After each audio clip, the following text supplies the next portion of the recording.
मंडळी नमस्कार, मी रायचंद्र शिंदे. खरं तर आपल्याला माहिती आहे मागच्या काही दिवसामध्ये जुन्नरमध्ये एक प्रकल्प होऊ पाहतो आहे अदानींचा, आणि त्याचमुळं जुन्नर तालुक्यातील आदिवासी भागामध्ये प्रचंड त्या प्रकल्पाच्या विरोधामध्ये उद्वेग आहे आणि त्याला विरोधसुद्धा होते. आणि याच निमित्ताने तालुक्यातील राजकीय किंवा सामाजिक क्षेत्रामध्ये खूप मोठा गदारोळ होतो आहे. पत्रकारितेतसुद्धा बदल होतो आहे.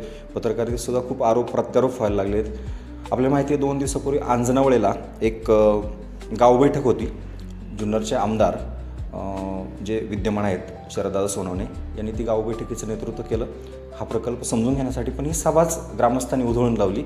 या सगळ्या ग्रामस्थांचं म्हणणं होतं का हा प्रकल्प आम्हाला नको आहे. सभा लावण्यापेक्षा 21 तारखेला जी जनसुनावणी आहे तीच व्हायला नाही पाहिजे. आमचं मत मांडायचं आहे. पेसा ग्रामपंचायती आहेत आणि या पेसा ग्रामपंचायतीच्या कार्यक्षेत्रामध्ये इको सेन्सिटिव्ह झोनसुद्धा आहे. आणि अशातच हा प्रकल्प येणं म्हणजे सह्याद्रीची वाट लागणे. पण याच कार्यक्रमामध्ये जुन्नरचे आमदार शरददादा सोनवणे यांनी स्थानिक पत्रकार सुरेश वाणी यांनासुद्धा एक प्रकारे धमकावलं. हे धंदे खूप झाले सगळे, हे जो दंगल लढवते रेवानी. मी आपल्याला सांगतो, ऐका सत्य काय आहे मला सांगा. 21ची सुनावणीच्या बाबतीमधला काय त्याने रिपोर्ट केला, त्याने काय केलं, त्याने काय लिहिलं स्पष्टपणे रद्द झाली. गव्हर्नमेंट 21 तारीख रद्द झाली का मॅडम? मग मला सांगा हे का, हे कशासाठी? जिल्हाधिकाऱ्यांना फोन केला तुम्ही? पण जाऊ द्या, ते 15 वर्ष होऊ द्या ते, आणि मी आहे मी पाहतोच एकदा मी आहे. ते शरद सोनवणे माझं नाव आहे. असे माझ्या खूप कल्प लागलेली आहे पहिल्यापासून. मी आहेच ना. त्याला जोडून पुढे त्यांनी या भागाचे जे खासदार आहेत डॉक्टर अमोल कोल्हे त्यांनासुद्धा एक अपशब्द वापरला. बरं, विद्यमान खासदार तुम्ही निवडून दिलाय, आहे की नाही जिवंत? आहे तुम्ही दिलाय. सगळ्यात जास्त मतं दिली तो तुम्ही दिली. ऐका आता काय पलटी मारायची, आता काय पलटी मारायची. अरे वा, मला ते कसं वागायचं. ऐका दुसरी गोष्ट आपल्या येते, ठीक आहे, येऊ ना येऊ. आता दुसरी गोष्ट आणि एकूणच मग ह्या दोन्ही गोष्टींनी सोशल माध्यमामध्ये मोठी चर्चा झाली. याच निमित्ताने तालुक्यात ही सगळी चर्चा घडत असताना आजच राष्ट्रवादी काँग्रेस शरदचंद्र पवार गटाचे जे तालुका अध्यक्ष आहेत तुषार थोरात यांनी नारायणगावमध्ये पत्रकारांनासुद्धा बाजू मांडली का नेमकं खासदारांचं काय काम असतं. खरं तर माझे अनेक प्रश्न याच निमित्ताने मागच्या काही दिवसामध्ये खासदार मतदारसंघात नाही आहेत, त्यांना ट्रोलिंग केलं जातं आहे. तर नेमका काय प्रकार आहे. आणि विद्यमान आमदारसुद्धा एक जो शब्द बोलले त्यानिमित्ताने सुद्धा ह्या सगळ्या गोष्टी त्यांच्याकडनं जाणून घ्यायच्यात. माझ्यासोबत आहेत तुषार थोरात. भाऊ, स्वागत आहे तुमचं. मला सांगा, आज तुम्ही प्रेस घेतली आणि हे सगळं सांगितलं, नेमकं लोकांमध्ये उद्वेग आहे का खासदार उपस्थितच राहत नाहीत मतदारसंघामध्ये? त्यातून कदाचित विद्यमान आमदारांनी टीका टिप्पणी केली असेल, पण हे वापरलेले शब्द तुम्हाला पटलेत का? तुम्हाला याचा तुम्ही कशा पद्धतीने आज प्रत्युत्तर दिलं प्रेसमध्ये? कारण ही प्रेस कव्हर करायला मी नव्हतो. साहेब, प्रथमतः मी शिवजन्मभूमीचे आमदार शरददादा सोनवणे यांचा जाहीर निषेध करतो. कारण खासदार अमोल कोल्हेंबद्दल जर सांगायचं झालं तर MBBS शिक्षण झालं आहे त्यांचं, आणि नुसतं MBBS शिक्षण होऊन नाही तर मेरिटमध्ये ते झालेले आहेत. आणि एवढंच नाही तर आपण पाहतो की रयतेचे राजे छत्रपती शिवाजी महाराज आणि छत्रपती संभाजी महाराज यांचा इतिहास त्यांनी जगासमोर मांडलेला आहे. आणि नुसता मांडलेलाच नाही तर छत्रपती शिवाजी महाराज, छत्रपती संभाजी महाराज त्यांनी आत्मसात केलेले आहेत. त्यांच्यामध्ये ते पूर्ण शरीरामध्ये त्यांच्या ते भिनलेलं आहे. आणि एवढंच नाही तर आता आपण पाहतो आहे की सावित्रीबाई फुले मालिका त्यांची चालू आहे की स्त्री शिक्षणासाठी जो लढा, जो त्याग फुले दाम्पत्याने केलेला आहे. माझ्या सर्वसामान्य जे काय आपल्यासारखी जे काही लोक आहेत त्यांना शिक्षणाचा अधिकार नव्हता. त्याच्यासाठी सावित्रीबाई फुले आणि महात्मा फुलेंनी किती कष्ट घेतलेले आहेत, दीनदलितांसाठी कष्ट घेतलेले आहेत.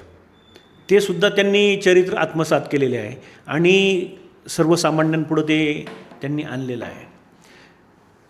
शाहू फुले आंबेडकरांचे विचार त्यांनी आत्मसात केलेले आहेत. एवढंच नाही तर निवडून आल्याच्यानंतर शिरूर लोकसभा मतदारसंघामध्ये प्रथमच नरेंद्र मोदी साहेबांनी त्यांचं जे काही वक्तृत्व आहे, त्यांची जी काही भाषेवर जे प्रभुत्व आहे, इंग्लिश असेल, हिंदी असेल, जे प्रभुत्व आहे ते वाखाणण्याजोगं आहे. त्यांची संसदेतली जी काय आपण भाषणं आहेत ती भाषणं पाहून संपूर्ण संसदेतील सदस्य त्यांच्यावरती एक जणू काय फिदा झालेले आहेत. इतकं मोठं कार्य त्यांचं आहे. मोदी साहेबांनी त्यांचं कौतुक केलं. प्रथमच त्यांना संसदरत्न पुरस्कार मिळालेला आहे. आणि खासदाराचं काम असतं की आपल्या मतदारसंघातील, आपल्या राज्यातील जे काही समस्या आहेत त्या समस्या, शेतकरी असेल, कष्टकरी असेल, व्यापारी असेल, त्यांच्या समस्या लोकसभेमध्ये मांडायच्या, लोकसभेमध्ये कायदे तयार करायचे आणि आपल्या मतदारसंघातील लोकांना ज्या पद्धतीने न्याय देता येईल त्या पद्धतीने न्याय देण्याचा प्रयत्न करायचा असतं. आणि आपण पाहतो की इकडं यांनी वेगळीच परंपरा लावली. आत्ताचे जे काही आमदार असतील किंवा बाकीचे लोक असतील, सकाळी दसक्रियेला जा, रात्री कोणाच्या बारशाला जा, ह्या काही गोष्टी या खासदार साहेबांच्या नाहीत. आता त्रिस्तरीय पंचायत समिती व्यवस्था, पंचायत राज व्यवस्था आदरणीय यशवंतराव चव्हाण साहेबांनी आणली आणि त्याच्यामुळं ग्रामपंचायत असेल, जिल्हा परिषद असेल, पंचायत समिती असेल, त्यांनी स्थानिक लोकलची कामं पाहिजे असतात. आमदारांनी विधिमंडळात कायदे निर्माण करायचे असतात आणि खासदार साहेबांनी संसदेमध्ये कायदे तयार करायचं काम करत असतात, ज्यांनी त्यांनी कळलं पाहिजे लोकांना का कोणाकडून आपण काय अपेक्षा करायची. उद्या जर पंतप्रधान नरेंद्र मोदी जर तुमच्या गावातील जर रस्ते आणि खड्ड्यांची जर कामं करायला लागले किंवा तुमच्या बारशाला जायला लागले, तुमच्या दशकिऱ्याला मैत्रीला जायला, देश चालेल का? देश चालवायचं काम हे पार्लमेंट ऑफ मेंबरचं असतं आणि खासदार साहेब ते अत्यंत उत्कृष्टपणे करत आहेत. त्याचा मला सार्थ अभिमान आहे. पण आपण जर पाहिलं तर यापूर्वीचे जे खासदार होते, शिवाजी आढळराव, प्रत्येक गावात उपस्थित असायचे, प्रत्येक कार्यक्रमाला जायचे. त्यामुळं सुद्धा ट्रोलिंग होत असेल कदाचित, आपले खासदार उपस्थित राहत नाही किंवा आमदारसुद्धा प्रचंड प्रत्येक गावागावात असतात, प्रत्येक कार्यक्रमाला असतात. पण फंडिंग काय मिळालं तालुक्याला? आज पर्यटन तालुका घोषित झाला आहे, रस्त्यांची अवस्था बेकार आहे, कामही दिसत नाही आणि जो बोलण्याचा रोष मात्र सामान्य कार्यकर्त्यापासून तर खासदारापर्यंत आहे. याबद्दल काय सांगा साहेब? खासदार साहेबांनी अत्यंत महत्त्वाची अशी कामं केलेली आहेत. आपण पाहतो की एलिव्हेटेड रोड, आज मतदारसंघातले सर्व एलिव्हेटेड रोड तयार होत आहेत. आत्ता एक 15 दिवसामध्ये खेड ते नाशिक फाटा ह्या एलिव्हेटेड रोडचं टेंडर निघणार आहे, त्याचं भूमिपूजन होणार आहे. आणि खासदार साहेबांनी जी आपल्या भागामध्ये जे एरोप्लेन म्हणजे विमानांचं जे विमानतळ आपल्या चाकणचं गेलेलं आहे ते पूर्वीच्या खासदारांच्या निष्क्रियतेमुळे गेलेलं आहे. आणि त्याच ठिकाणी आता आपला एक मेडिसिटी प्रकल्प खासदारांचं स्वप्न आहे, त्या ठिकाणी उभारायचं. एवढंच नाही तर आपल्या आदिवासी भागामध्ये आपल्या आदिवासी लोकांचं जीवनमान उंचवण्यासाठी, त्यांचं राहणीमान उंचवण्यासाठी, त्या भागामध्ये शिक्षण, रस्ते, आरोग्य मिळण्यासाठी त्या ठिकाणी प्रयत्न करत आहेत. वनौषधींचं जे केंद्र चालू करायचे त्यासाठी खासदार साहेब प्रयत्नशील आहेत. आता हे लोक नुसतं बोलतात. आता ह्या आमदारांनी काय कामं केलीत मला काही कळत नाही. आता आपण पाहतो की तुम्ही सर्वजण त्या ठिकाणी गेले होतात, आजनावळे गावात ठिकाणी गेले होतात. जाण्यासाठी रस्ता आहे का? त्या लोकांना पाणी आहे का? जलजीवनची तर पूर्णपणे वाट लागली. जलजीवनची पूर्णपणे वाट लागलेली असताना त्या ठिकाणी कुणीही काही केलेलं नाही. खासदार साहेबांनी तो आत्ता परवाच्या दिवशी तो प्रश्न उपस्थित केलेला आहे. जलजीवनचे पैसे गेले कुठं? इतके केंद्र सरकारने, राज्य सरकारने त्या पाणी पुरवठ्यासाठी पैसे टाकले, परंतु बोटावर मोजण्याजोग्या फक्त त्या ठिकाणी स्कीम चालू आहेत, बाकी सगळ्या स्कीम खराब आहेत. आणि एवढंच नाही तर आता त्या तुम्ही ज्या रस्त्याने गेले त्या रस्त्यासाठी आदरणीय खासदार अमोल कोल्हे साहेबांनी 320 कोटी रुपयाचा फंड टाकलेला आहे ते रिंग रोडला. आता आपण जुन्नरपासून गेलो, आपटाळे, निमगिरी हा जो काही रिंग रोड आहे त्याच्यासाठी 320 कोटी रुपयांचं निधी त्या ठिकाणी खासदार साहेबांनी केंद्राकडून मंजूर करून घेतलेला आहे. ही अशी मोठी कामं त्या ठिकाणी खासदार साहेब. असंही होतं असेल की विरोधी खासदार असल्यामुळं कदाचित सरकारकडनं जो काय पाठपुरावा आहे किंवा जो पैसा देण्याला थोडासा हात सैल पण पडत असेल, त्यामुळं सुद्धा काय अडचण येत असेल? 100% अडचणी येतात, परंतु अडचणींवर मात कसं करायचं याची छत्रपती शिवाजी महाराजां त्यांच्यामध्ये जे भिनलेले आहेत त्याच्यामुळं ते बरोबर मॅनेज करून माझ्या शिरूर लोकसभा मतदारसंघातील लोकांना ते न्याय देण्याचा प्रयत्न करत आहेत. थोडासा विरोध होतो विरोधातील असल्यामुळं, परंतु देश चालवण्यासाठी विरोधक असणं सक्षम हे सुद्धा गरजेचं आहे. आणि ती गोष्ट खासदार साहेब अत्यंत व्यवस्थितपणे पार पाडत आहेत. आपण पाहिलं की खासदार साहेबांनी कांद्याच्या बाजारासाठी त्या ठिकाणी अनेक भाषणं केली. जे काही कृषी मंत्री आहेत संसदेत प्रश्न सुद्धा त्या बद्दल मांडणारा पहिला खासदार होता माझ्या मते कांद्यावरती. 100% मागच्या खासदारांनी कांद्याला बाजार वाढले म्हणून गळ्यामध्ये कांद्याच्या माळा घालून हिंडत होते आणि आपले अमोल कोल्हे साहेब खासदार त्याच्या विरोधात कांद्याला शेतकऱ्यांना बाजार नाही म्हणून त्या ठिकाणी पोटतिडकीने भांडले आणि निर्यात सुरू झाली आणि आज त्याचंच परिपाक म्हणून आपल्या कांद्याला आज या ठिकाणी जास्तीचा बाजार मिळतो आहे. आता 30 रुपयापर्यंत बाजार केला. खरं तर ह्या तुमच्या वक्तव्यानंतर ट्रोलिंगसुद्धा खूप होईल. ट्रोल करणारी लोकंसुद्धा म्हणतील का खासदार उपस्थित नसतातच मतदारसंघामध्ये. ह्या ट्रोलरला तुम्ही काय सांगाल का आता लोकांना सवय लागली का मतदारसंघामध्ये आमदार खासदारांनी गल्लोगल्ली फिरलं पाहिजे? अहो मी तुम्हाला एक नम्रपणे सांगतो की खासदार साहेबांचं काम हे एक पहाडासारखं आहे, हिमालयासारखं त्यांचं काम आहे. आता मी तुम्हाला आत्ताच सांगितलं की सावित्रीबाई फुलेंची जी काही मालिका आहे, ज्यांनी आपल्यासाठी स्वतः शेण खाल्लं, गाळ खाल्ला, लोकांच्या शिव्या खाल्ल्या, दगडं खाल्ली, ते काम ते करतात. दिवसभर प्रवास करायचा, रात्री त्याचं अभ्यास करायचा आणि दिवसा त्याचं शूटिंग करायचं. आणि एवढंच नाही तर तुमचे आमचे प्रश्न संसदेमध्ये पोटतिडकीने मांडायचे. आज तुम्हाला सांगतो रेल्वे मंत्र्यांना भेटले, नरेंद्र मोदी साहेबांना भेटले, गडकरी साहेबांना भेटले. त्यांची जी कामं आहेत ते अत्यंत उत्कृष्टपणे आणि चोख काम पार पडत आहेत. त्यांनी गल्लीबोळात हिंडून दशक्रिया केल्या हे त्यांचं कामच नाही. आणि ट्रोल करणाऱ्यांनी मला करू द्या, मला आणखीनही काय करणार आहे ते मला माहिती, सगळं करू द्या त्यांना. परंतु खासदार साहेबांवर आमच्यासारखी लोक त्यांच्या याच्या व्यक्तिमत्वामुळं त्यांच्यावरती प्रेम करणारी लाखो त्यांचे फॅन्स आहेत. मग आमच्या टोकाची टीका केली, खासदार जिवंत आहेत का, ही ऐकून तुमच्या मनाला काय वाटलं किंवा तालुक्यातल्या किंवा मतदारसंघातल्या लोकांना काय वाटलं? मतदारसंघातल्याच नाही तर त्यांचे जगभरामध्ये खासदार अमोल कोल्हे साहेबांचे चाहते आहेत. आम्हाला असंख्य फोन आले. आमच्या ते लोक म्हणायचे आमची तळपायाच्या मस्तकाला गेलेली आहेत. इतका मोठा पर्वतासारखं काम असणाऱ्या माणसाला जर माणूस म्हणत असेल, अहो त्यांना ऐकून घ्या. आपण सर्वसामान्यपणे विचार केला तर खासदार साहेब एक मनुष्यच आहे. त्या आई, त्यांना बायको आहे, त्यांना आई आहे, मुलं आहेत, भाऊ आहेत, बहिणी आहेत, आमच्यासारखे लाखो फॅन्स आहेत. आमच्या काळजाला भोकं पडली तुमच्या ह्या बोलण्यामुळं.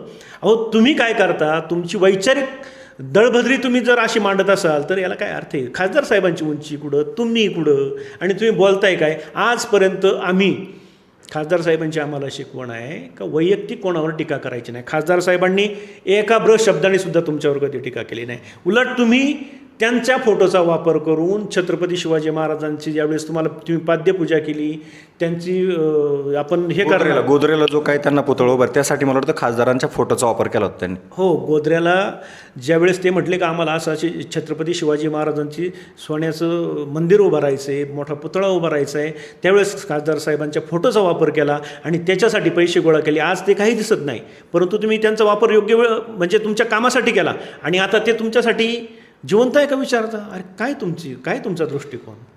इतक्या खालच्या दराला नका हो जाऊ. फार लोकांना म्हणजे जे छत्रपती शिवाजी महाराजांवर प्रेम करतात, जे संभाजी महाराजांवर प्रेम करतात, जे फुले शाहू आंबेडकरांवर प्रेम करतात, त्यांच्या म्हणजे जीवाशी मानसिकतेशी खेळता हो तुम्ही. पण असं परत वागू नका प्लीज. आमदार साहेब विनंती आहे तुम्हाला. नक्कीच आपण या ठिकाणी थांबूया. आज तुमची प्रेस झाली, तुम्ही पत्रकारांना पण काही गोष्टी सांगितल्या, त्या प्रेसला मी नव्हतो पण सांगण्याचा उद्देश हाच होता. आणि हो, तुमच्यासाठी एक माहिती, तुम्ही माझ्या हा व्हिडिओ करताना मी मुद्दाम आज हा महाराजांचा एक इथं काय म्हणताय बिल्ला लावून आलेलो आहे. त्याचं कारण आहे असं, जे आमच्या आमदार नेहमी संसदेत किंवा इकडे तिकडे सांगतात का मी शिवजन्मभूमीचा आमदार आहे, मी आपला माणूस आहे. आणि महाराजांचा जर बॅच तुम्ही छातीला लावून सांगता जगभर, मग आम्ही कुठले आहोतो?